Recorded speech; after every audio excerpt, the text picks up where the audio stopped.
Have you ever heard of a church where men walk barefoot for miles, women never cut their hair, and worship feels more like an ancient ritual than modern Christianity? A church that fuses the Bible, Zulu culture, and mysticism into something so unique, some say it's no longer Christianity, but a Zulu dynasty in holy clothing. Well, welcome to Ibandla Lama Nazaretha, also known as the Church of Shembe. This isn't just any church. This is power, politics, prophecy, and controversy rolled into one of South Africa's most mysterious spiritual movements. Founded by a visionary prophet, the Shembe Church rose out of colonial trauma and cultural banishment in the early 1900s. Zulu people were grappling with land loss, cultural shame, and spiritual displacement under British rule since the mid-1800s. Africans were seeking for spiritual guidance, but missionary churches dismissed African traditions and customs. This led to people feeling disconnected from their true sense of belief and tradition. In all this chaos stepped in a man called Isaiah Mloyiswa Mdliwamafa Shembe, a man with no formal education, just a spiritual calling. His movement didn't just preach Christianity, it fused it with Zulu identity and law. This is very common with African Christian movements in this era. In order to grab the attention of African followers, you had to mix both African traditions and Christian beliefs, mainly because it was usually one or the other. This is the same with Christian sects such as the Zion Christian Church. He offered something deeper: dignity, healing, and spiritual revolution for Black South Africans. From its inception, the church faced opposition. Other white missionary churches accused Shembe of stealing their followers until the authorities arrested him for preaching without a license or being registered to a college. While he was locked up, he was beaten, taken to court, but the people followed him by choice.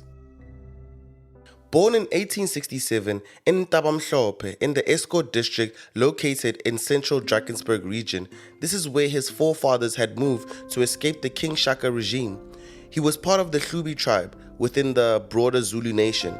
Because of the economic hardship and colonial pressure from the British, his family then moved to Ntabazwe in the Orange Free State, specifically near Harrismith. This move happened anywhere between the 1870s and the 1880s, when Isaiah was still in his adolescence.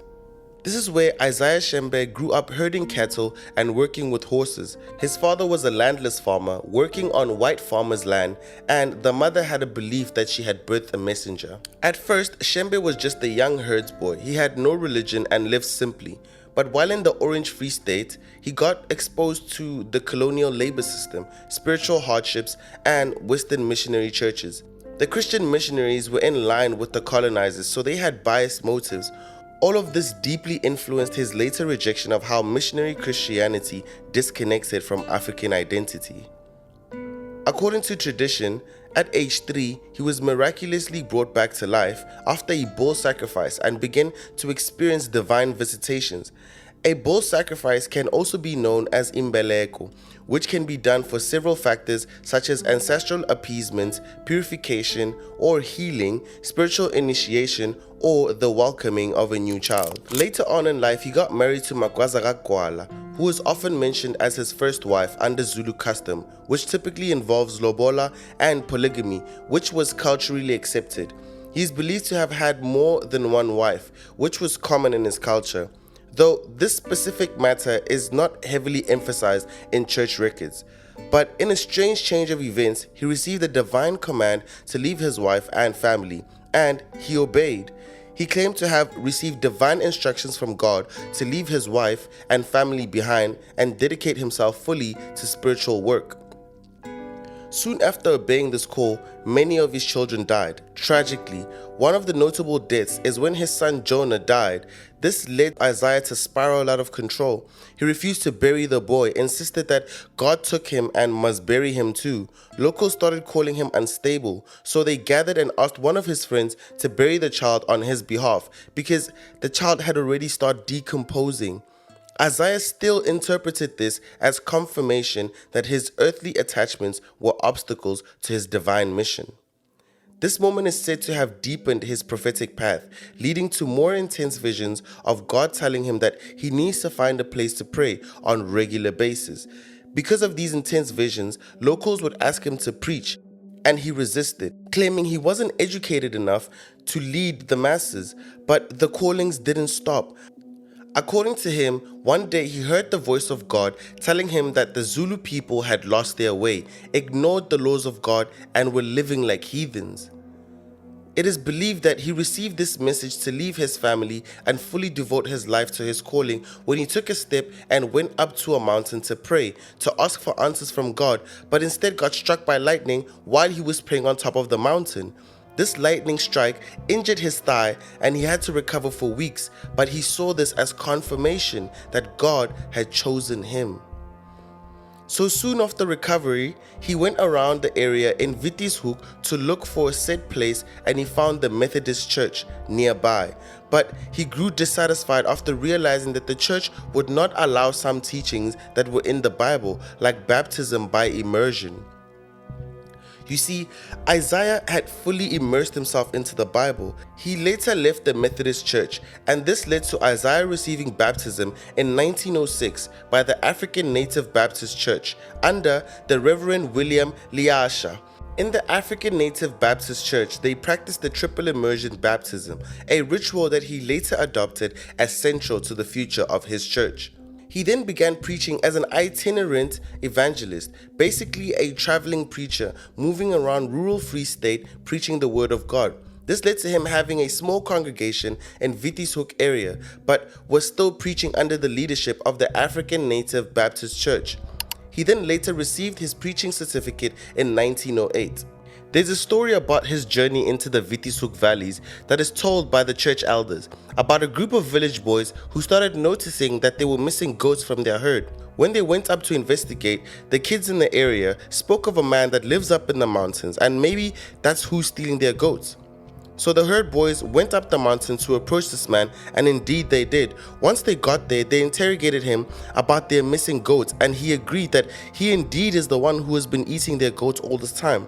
So the one boy tells his friend, "Go ahead and strike him." But then the other boy asks, "Why do I have to strike him?" This whole back and forth led to the boys fighting amongst themselves until Isaiah had to step in and break them up himself. I personally don't know what is the lesson behind this message, but it's proof that it was really hard for him to go through the spiritual journey. His family asked him where he was going, and he just stated he's going to be led by the Spirit. He believed he was sent by God to spread the teachings of Moses. This is around the same time Isaiah left the Orange Free State to go back to KwaZulu-Natal in 1909. Shembe claimed that he received the prophetic instruction to leave for Natal, but he initially resisted, mainly because the Free State had become familiar territory, a comfort zone despite all the suffering that he had endured, and like many prophets, Shembe was hesitant to obey a hard command of moving to a new region with no support, no followers, and no guarantee of acceptance. But after more visions and personal loss, he finally left the Orange Free State. He arrived in KwaZulu-Natal in March 1910 to pursue his calling, and eventually the founding of the Nazareth Baptist Church in 1910. A revelation from God turned his life upside down after he officially founded Ibandla Lama Nazareth in KwaZulu-Natal. In 1911, he then bought land in Inanda and named it Ekuphakameni, which translates to the place of spiritual upliftment in Zulu. From there, a spiritual empire began to rise. What started as a movement of liberation began to mirror the power structures it once opposed. Before we go any deeper into the history of the church, make sure to hit the like button. It helps the video get to more people who needs to hear the truth. And if you're enjoying this deep dive, subscribe and turn on the notification, because trust me, there is way more to uncover. Also check the description below. We've linked references, research, and a Google Drive folder with exclusive material so you can see the evidence for yourself. Alright, let's get back to the investigation, and trust me, what's coming next is even more shocking. The Shembe Church is more than worship, it's a way of life. The followers observe the Sabbath, meaning that they attend church only on Saturdays. in all of their 7 factions and thousands of branches spanning throughout South Africa.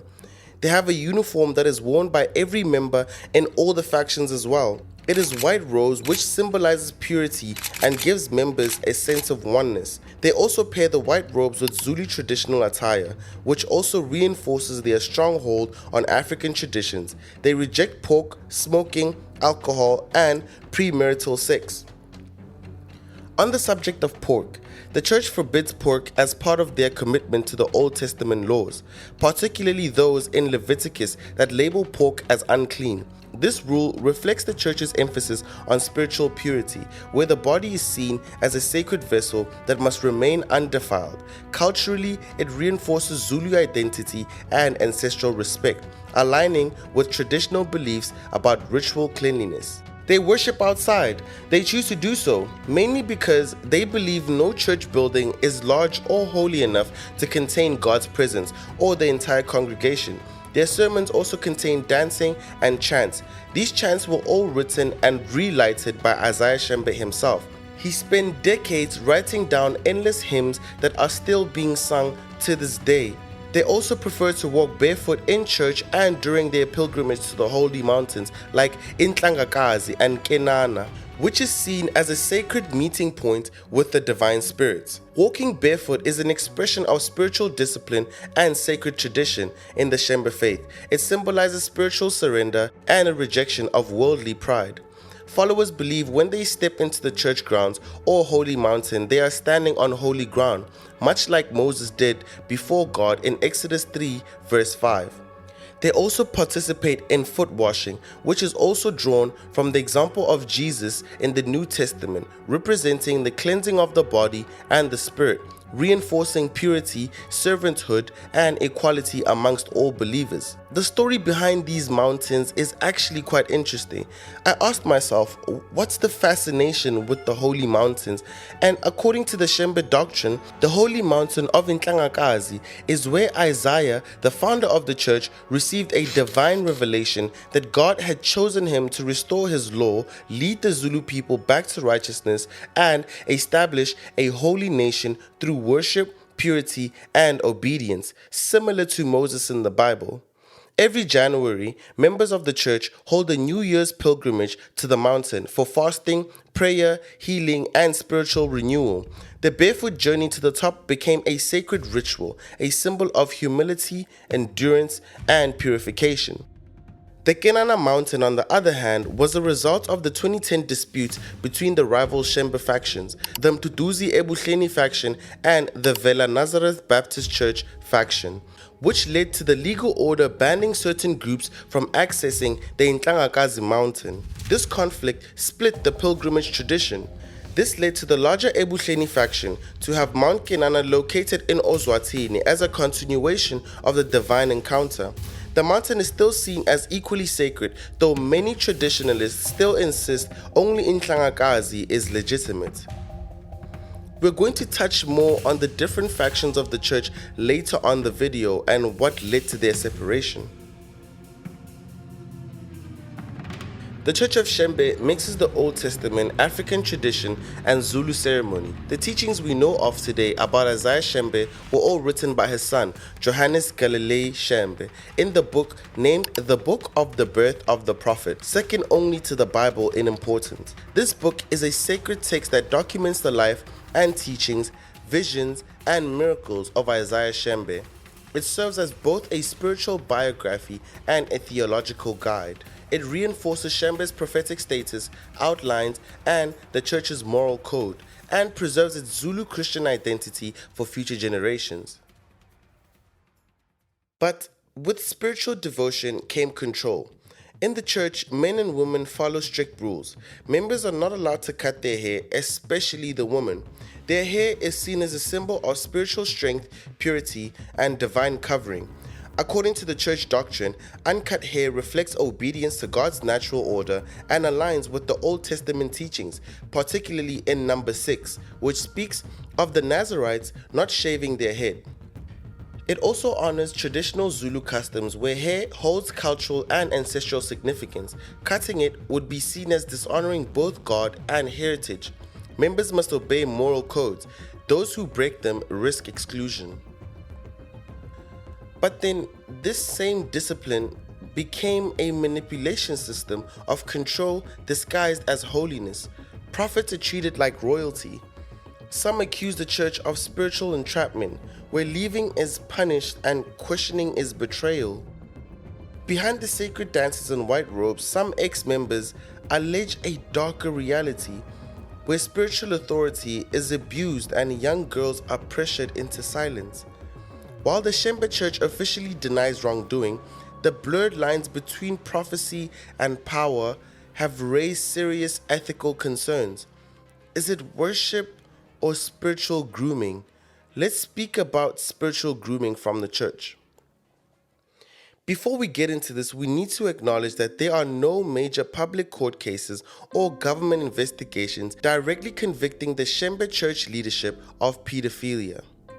However, there are allegations and survivor accounts from within some factions and offshoot groups that point to spiritual manipulation and inappropriate relationships, often involving young girls. Former members and critics allege that within certain factions of the Shembe Church, spiritual authority has been used to pressure young girls into marriages or service roles under the disguise of religious duty. There's also been cases of the church isolating victims from their families by saying the prophet has chosen them.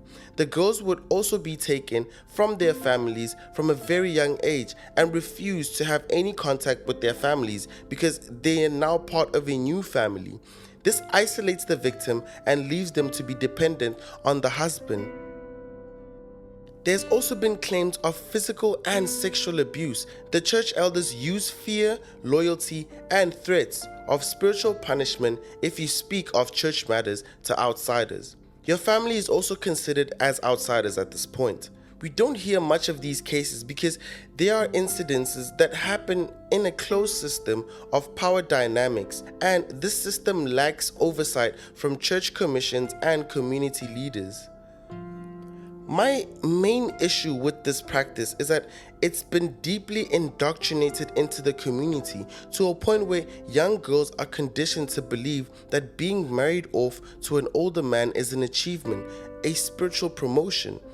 In reality, these men, who are often already married, deliberately seek out virgins, believing that youth equals to purity and submission. It's not love, it's control, and the silence around it is deafening.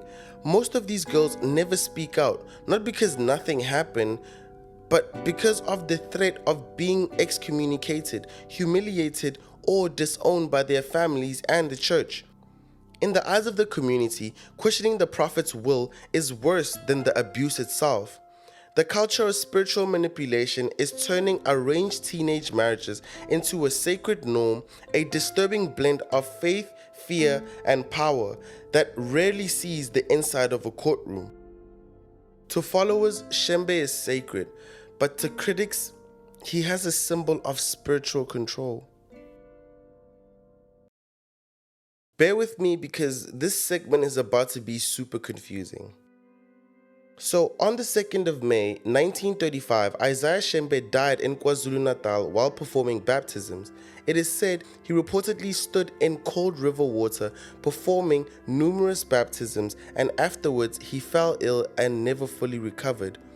Though not officially diagnosed at the time, we need to put in account that medical records were extremely scarce around that time, or just non-existent. The symptoms and circumstances strongly suggest hypothermia or pneumonia brought on by prolonged exposure to cold water. His death marked the turning point for the church, leading to the first major leadership succession of his eldest son. After the death of Isaiah Shembe, his oldest son, Johannes Galilea Shembe, took over as the spiritual and administrative head of the Nazareth Baptist Church. He became very instrumental in formalizing the church's structure and compiling key teachings and events into the book of the birth of the prophet. During his term as a leader of the church, he managed to lead the church through a period of major growth, expanding its reach in the KwaZulu-Natal area and organizing large pilgrimages to the holy grounds. His leadership laid the groundwork for many of the rituals and doctrines that are still practiced today, but also managed to set the stage and prepare for the future successor disputes after his death. After leading the church since 1935, Johannes Galilei Shembe passed away on December 19, 1976. This was marked as a turning point in the Shembe Church history. His funeral was held on the 2nd of January 1977, attracting about 60,000 attendees, and he was laid to rest beside his father at Ebuparameni. There is no public record of his cause of death, no official medical details were released, but his passing, much like his father's, ushered in a fierce succession dispute, and it led to the factional splits that continue to define the church's leadership today. After the death of Johannes Galilei Shembe, there was a dispute because the successor was never publicly announced. His younger brother Amos, also known as Nyanga Zulu Shembe, who is Isaiah's biological son and Johannes' brother, claimed to be the rightful leader following the death of his brother Johannes Galilei Shembe in December 1976. Although Isaiah initially appointed Johannes to succeed him, he also nominated Amos Nyanga Zulu as the next spiritual heir. But following a fierce power struggle between Amos and Londa Nzikayomlilo Shembe, who is Johannes Galilei Shembe's son, when Amos, then 70 years old, asserted his claim, he was expelled from Eguparameni by Londa's faction in 1978. This led to Amos establishing a separate headquarters at Ebuhleni in 1979, forming a new faction of the church that would grow to be the largest in the Shembe Church. Amos then became the third leader after Isaiah. Though his succession sparked a bitter split, he solidified his leadership by moving to Ebuhleni and founding the influential Ebuhleni faction. The Ebuhleni faction grew solely because Amos offered what many saw as a truer, more spiritual continuation of Isaiah Shembe's vision, one that blended Zulu tradition, miraculous power, and communal life. Londa, while legitimate in lineage, lacked the spiritual presence and mass appeal Amos commanded. Amos was very well known for consolidating the church's influence and wealth. He transformed the church into a mass movement, organizing huge pilgrimages to places like Mount Kenana and hosting major gatherings in Ebuhleni. These same events attracted hundreds of thousands of people, generating massive offerings and economic activity. Followers would travel across South Africa, offering tithe, livestock, land, and even labor. He managed and led the largest faction for decades. Over the years, he acquired vast tracts of land, particularly in KwaZulu-Natal. He owned housing, shops, vehicles, and church-run businesses.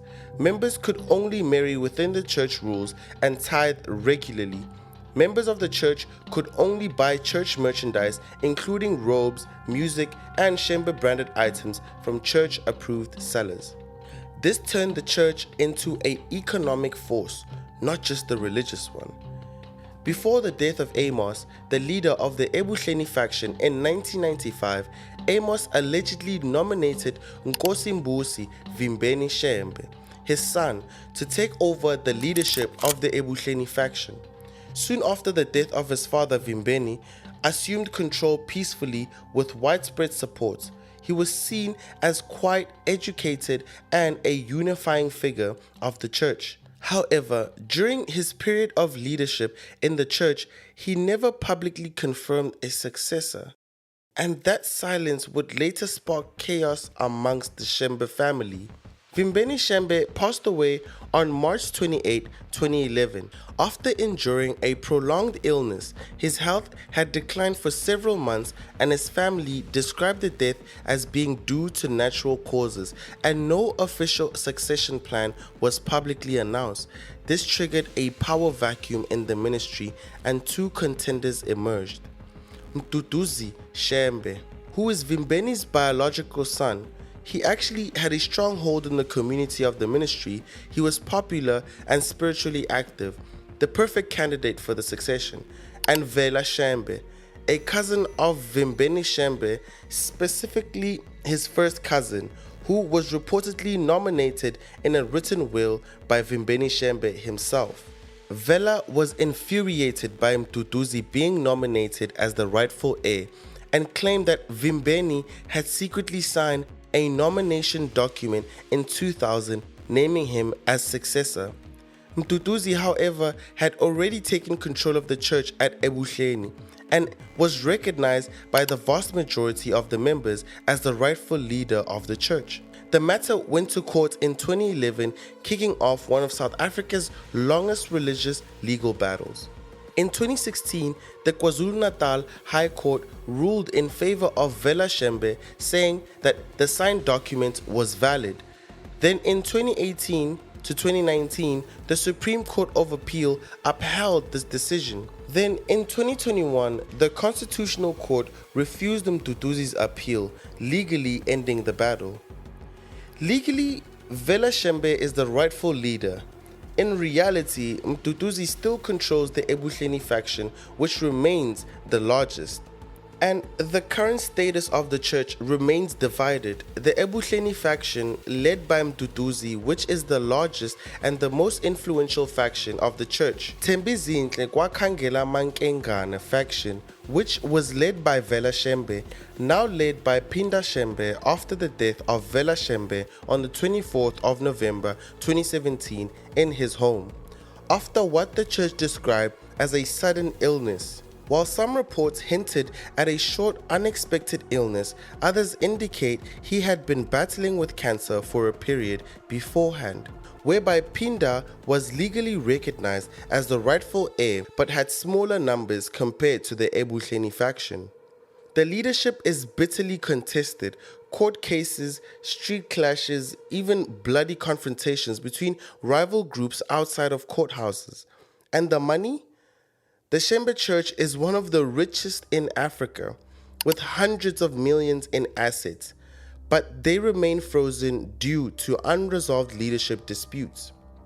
By the 1920s, the Shembe Church had grown rapidly, but Isaiah's death in 1935 triggered a succession crisis that haunts the church to this day.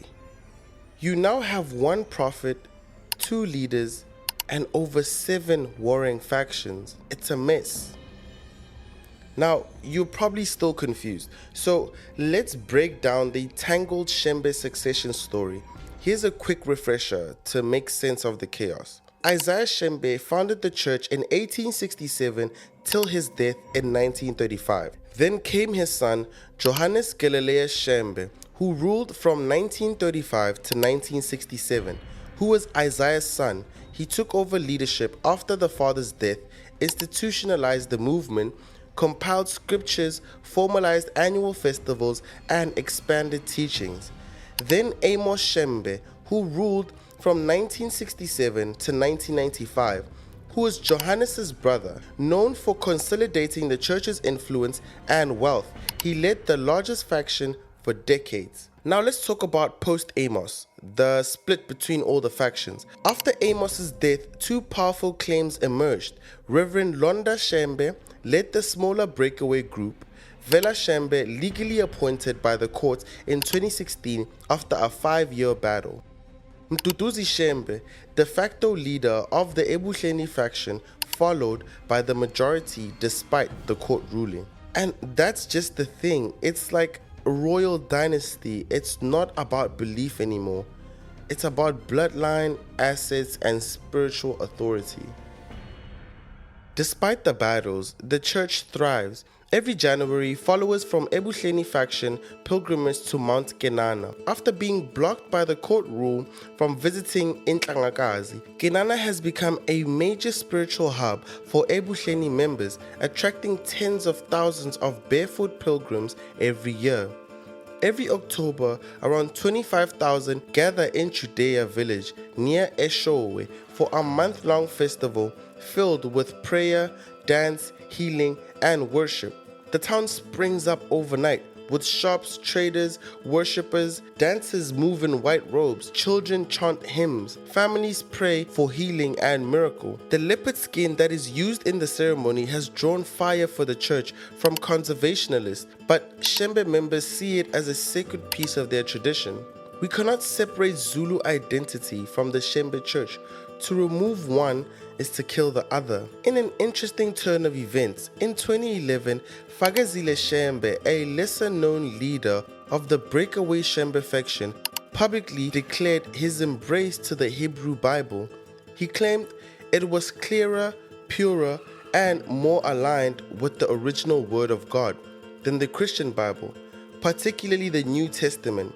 The reason why this is explosive is mainly because the Jewish Bible excludes the New Testament, which means no Jesus as Messiah, which is a direct challenge to Christian doctrine. He argued that Christian scriptures had been altered by colonial influences and Western missionaries, while the Hebrew Bible remains intact. These claims struck at the heart of the church's Christian identity, prompting outrage amongst traditionalists who still viewed the Shembe faith as rooted in both Jesus and Zulu prophecy.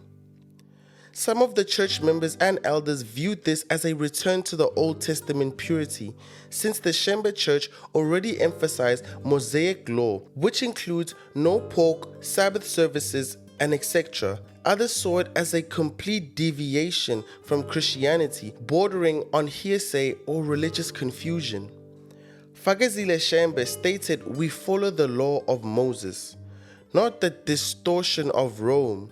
The Hebrew Bible tells us how to live as God intended before the West reshaped the scriptures for their power." This episode revealed the deep internal tensions within the Shembe movement. Is it Christian, African, or something entirely new? Should it follow Jesus, Moses, or Zulu prophecy? And who controls the narrative? The people, the prophet, or the law?